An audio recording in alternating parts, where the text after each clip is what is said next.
You're listening to Bay FM 107.9. It's music from Jackie Velasquez from Bay FM 107.9. It's called On My Knees. We do have so much to be grateful for, and we can just say thank you, Jesus, for yet another day. With that, we say good morning to the ladies in studio. It's Bernie and Alethea. Yet another week. Good morning, ladies. Good morning, everyone. Happy Wednesday. Happy Wednesday to you as well. It's a hump day. Ons is oor die ergste. It's almost a weekend. Yes. So yeah, we can look forward to is it a wet one this coming one? I don't know. Windy one? Well, it's Port Elizabeth. I don't know. I haven't checked. Not sure. You don't know what to expect. So this morning we are chatting a bit about the topic ADHD and mental health. Nou is dit nou mense wat ek kan stil staan nie, wat ek kan stil sit nie, mense wat ek kan focus nie, mense that can't sit, or kids that can't sit and watch TV for too long. Tell me a bit more about this topic. What is ADHD and how does it show up differently in adults compared to in children? Ooh, that's a really good answer and a beautiful place to begin. So, yes and no. It can look a lot like distractibility. It can look a lot like sitting and not being able to sit still. But let's actually just get into the clinical explanation or description of what ADHD actually is. So ADHD stands for Attention Deficit Hyperactivity Disorder. Mm-hmm. And it's not just about being distracted or hyper. ADHD is actually a neurodevelopmental condition that impacts one's executive function. So that is your brain's management system. And that includes everything from focus, memory, planning, emotional regulation, and our favorite, impulse control. But here's the thing, ADHD isn't just your typical kids bouncing off the wall, right? In children, yes, it can look like hyperactivity and distractibility. But in adults, and especially women, it's often quieter. So think more like your constant overwhelm, overstimulation, procrastination, anxiety, and just struggling with your daily, everyday life, you know?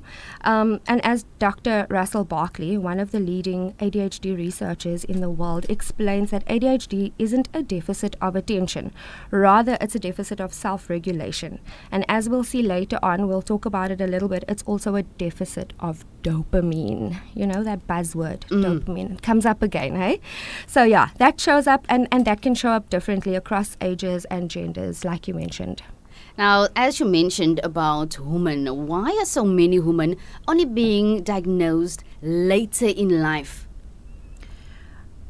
Guys, this is Alethea's favorite topic, and it's one that she's overcome time and time again. She has got how many degrees and goodies do you have? No, only 2. only 2. You know, some of us take 2 for the other people that don't. And Alethea is proof that even with ADHD, you can thrive. And the reasons why this is so difficult is because women mask. We are so good at hiding. Mm-hmm. We are so good. You would be dead sick. Nobody will know because that concealer is doing the most work. But at the same time, it's time blindness. It's 5 minutes that feels like 2 hours that creeps up. It's losing your keys, your phone, your cup of coffee every single day. It's the procrastination, the emotional ups and downs, the sensitivity to rejection. And here's the kicker. From the outside, people might think you're on top of it. But inside, it's exhausting because it takes twice the energy to keep up. And if you've been living like that, I want you to know it's not because you're weak. It's because your brain is running a marathon every single day.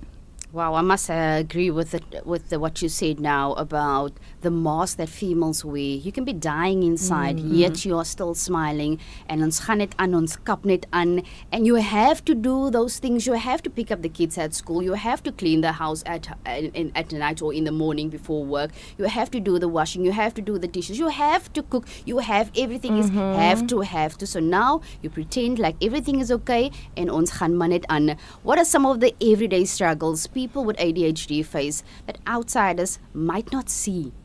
Ooh, this one is very personal for me. Like Bernie said, I have struggled with ADHD for a very long time.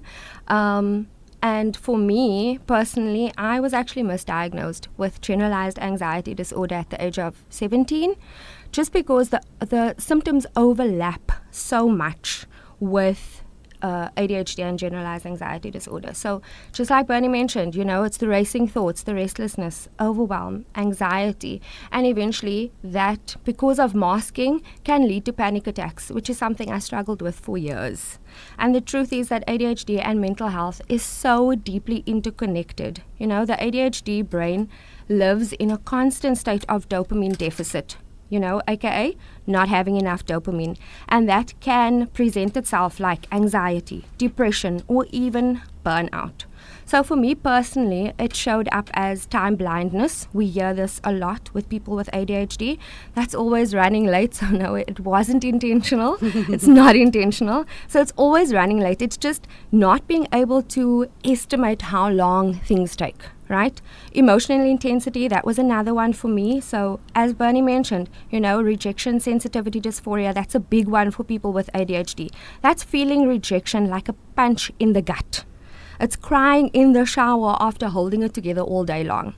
Masking, which is what she mentioned as well, that looks like coping on the outside, but internally your brain is running 1,000 tabs at once.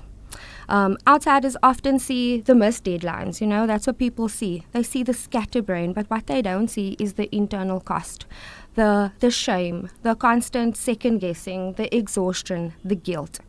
And it wasn't until I was diagnosed at the age of 31 that I finally understood it was ADHD and not anxiety alone, that I could actually build strategies that worked for my brain. And that's why I always say ADHD it's not just about attention deficit. It's also about self-regulation. Self-regulation of focus, emotion, and energy. And when that goes unrecognized, it can chip away at your mental health. Just lastly, Dr. Edward Halliwell, he's the co-author of ADHD 2.0, which is a really brilliant book if you want to learn more about ADHD. And he puts it really beautifully. ADHD brains are Ferrari engines with bicycle brakes. Wow. So it's tons of power without the right tools. Just say that one again. So ADHD brains are Ferrari engines with bicycle brakes. So it's tons of power, but without the right tools, and it can feel impossible to steer. Now, what are some of the biggest myths about ADHD? Alethea and I actually did our first live on this. And through her, I've learned a lot. And I want you to understand this, that we are not here to diagnose you today. We are just here to bring awareness to all of the things. So the first myth is that ADHD does not mean, it means that you are dumb, that you are stupid. Let's just put it plainly.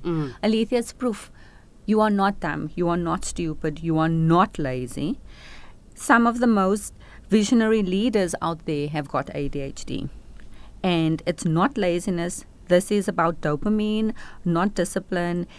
It is not just for kids. Most children with ADHD grow into adults with ADHD. And we want to go back to just touch on what I mentioned with the masking. You're so tired that you can't, and Alethea is going to touch on how you can just, do a little checklist. You're so tired you don't see these symptoms. That's why it goes unnoticed in women. We are so tired, we are so dysregulated, you don't see it. Another myth is, and this is the biggest one, that you just need to try harder. Like you're struggling and you just need to try harder. Willpower isn't the cure. What changes everything is strategy, support, and self-compassion.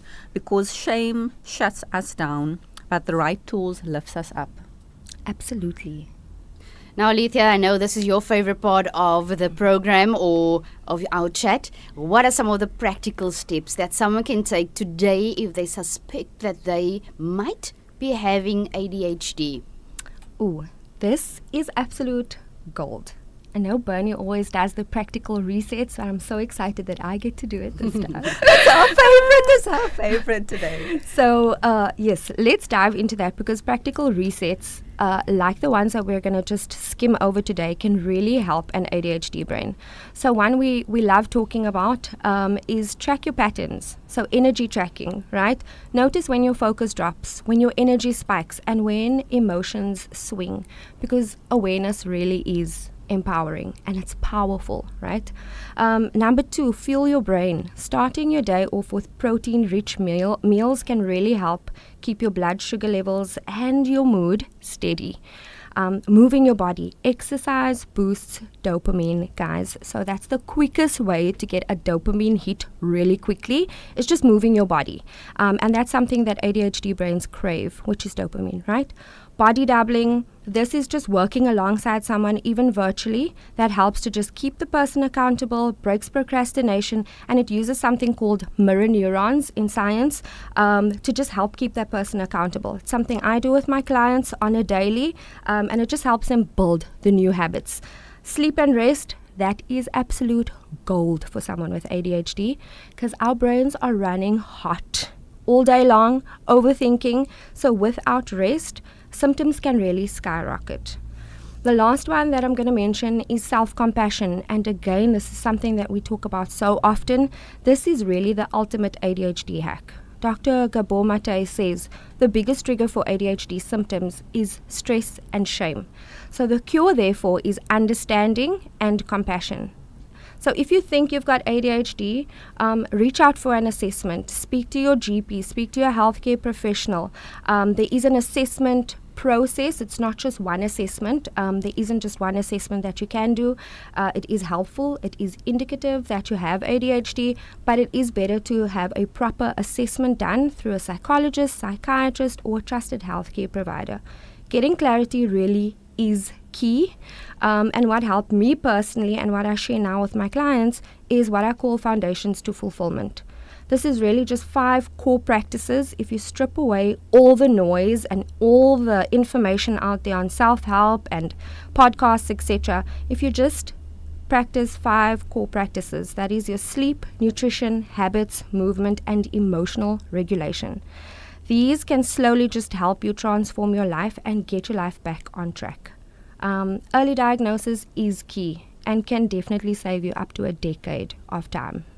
Now, Alethea, I would like to find out from you. Someone is listening this morning and the person is thinking, but I can't sit still, I can't focus, I can't this, I can't that. And putting all those symptoms into Google. Google is giving you a different answer. Do you go to a normal GP to get tested for ADHD? How does it work? Well, a normal GP is not going to be able to diagnose you or even give you treatment, right? They can guide you and they can refer you to someone who can actually do the assessment for you. A psychologist is most likely going to be the best person to be able to help you. They will then ask a bunch of questions. There's a screening test that takes place, and then depending on your age, whether you're an adult or if you're a kid, it takes actually a bunch of professionals to actually assess you. So for example, if you are a kid and you are being referred by your GP to your psychologist or your psychotherapist, then most likely you're going to be put on treatment, or before the treatment there's going to be an assessment process. So a form will most likely get sent home with a parent, and then one goes to the school. Your educator as well as the parent will then assess you, evaluate you, just monitor the symptoms, and then you go back to the doctor, you give them some feedback. They will then, depending on the results, put you on a trial of medication, depending on what it is that you're interested in trying. So that could look like your Concerta, your Ritalin, your methylphenidate. And then they put you on, I think it's about 2 weeks, where they trial that medication just to see what side effects, what symptoms, is it actually effective? Are you noticing a difference in the way you behave, your sleep, how you're behaving in school? And if that is helpful, they might keep you on medication, going forward. Yeah. Bernie, any last words from your side that you would like to share with our listeners this morning? If you want your Ferrari to have Ferrari brakes and not the bicycle brakes, go and get yourself checked out. What is the worst that's going to happen? You'd either get the resources, you might find out maybe this one thing's going to help me, and that will be then your superpower. Now, for more information, is there a social media page that people can visit or to ask more questions? Can you please give us that social media page or maybe a contact number? Well, they can go ahead and follow my page. That's Her Mindset Mentor on Instagram. I'm also on Facebook. I share a lot about ADHD. I share a lot about the tools, the strategies, and the exact things that I use with my clients to help transform them. I also have a guide available, which is free, so you can go ahead and download that and get started immediately. So once again, that page? It's Her Mindset Mentor. Thank you so much for your time, ladies, and we'll chat again next week. Do we know what's our topic for next week? Not yet. Not yet. We'll It's discuss. a surprise. Until next week, that's Bay FM 107.9, our community, your radio. Hello? You're listening to Bay FM 107.9.